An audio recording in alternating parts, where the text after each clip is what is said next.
आपने नसीहत फरमाई, इमाम आली मकाम रज़ी अल्लाह ताला ने नसीहत फरमाई। आप गौर कीजिए कितनी बड़ी नसीहत होगी। इमाम हुसैन रज़ी अल्लाह ताला अन्हु की शहादत का दिन, अज़मत वाला दिन, जिस ज़मीन पर आप शहादत पाए करबला, वो माशाअल्लाह बड़ी बरकत वाली अज़मत वाली ज़मीन, तो आपसे निस्बत जिसको है वो अज़मत वाली, फिर आपकी नसीहत को भी आपसे निस्बत है, कितनी बड़ी नसीहत नहीं होगी, कितनी अज़मत वाली नसीहत नहीं होगी। इरशाद फरमाते इमाम हुसैन रज़ी अल्लाह ताला अन्हु अपने बच्चों से, अपने भाई के बच्चों से और अपने सारे ख़ानदान के बच्चों को नसीहत फरमा रहे हैं। क्या फरमा रहे हैं? तअल्लमुल इल्म, ऐ लोगो इल्म सीखो।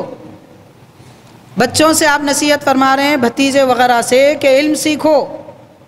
क्यों? इसलिए कि इल्म इस्लाम की हयात है, इल्म आदमी की जीनत है, इल्म इस्लाम की हयात है। इल्म है तो दीन है, और इल्म है तो आदमी की जीनत है।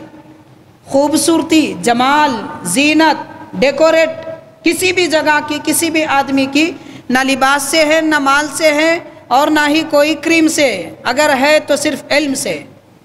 तो फरमा रहे हैं तअल्लमुल इल्म, इल्म सीखो। फ़इन्नकुम सिगारु कौमिन, कि अगर तुम लोगों में मामूली दर्जा भी रखते, इल्म सीखो, अगर तुम लोगों में मामूली दर्जा भी रखते हैं, तकूनून किबारहुम गदन, तो आने वाले दिनों में लोगों के सरदार बन जाओगे।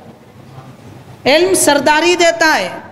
तो यहाँ से सबक मिलता है कि आज मुसलमान ग़ुलाम क्यों हैं।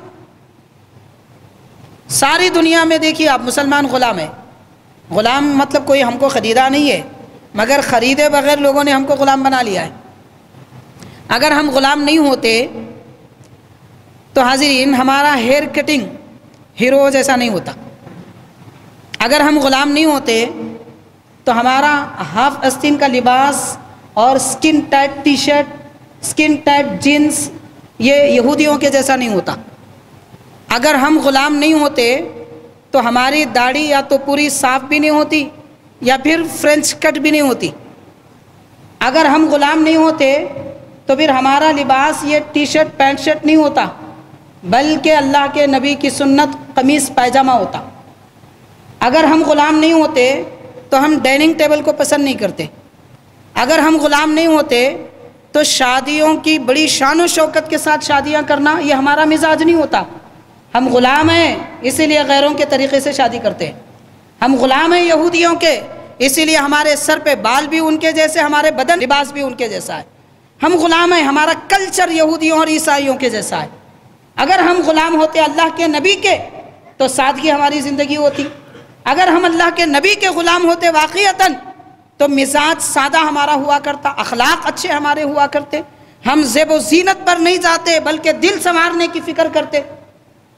ये तालीम सैयदना इमाम हुसैन रज़ी अल्लाह ताला अन्हु फरमा रहे हैं कि हम ग़ुलाम हैं।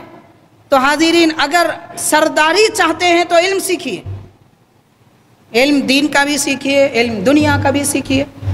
तो जो इल्म सीखेगा वो सरदार बनेगा।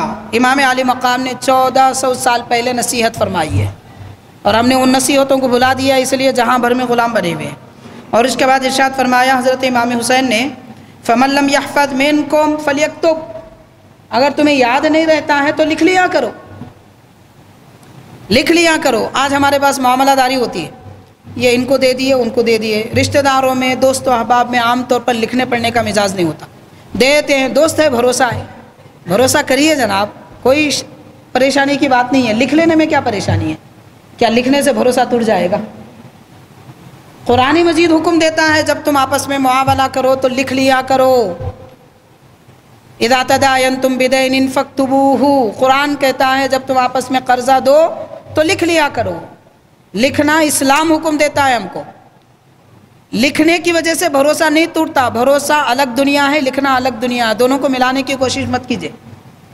तो बहरहाल आप फरमा रहे हैं अगर याद नहीं रहता तो लिख लिया करो। फिर उसके बाद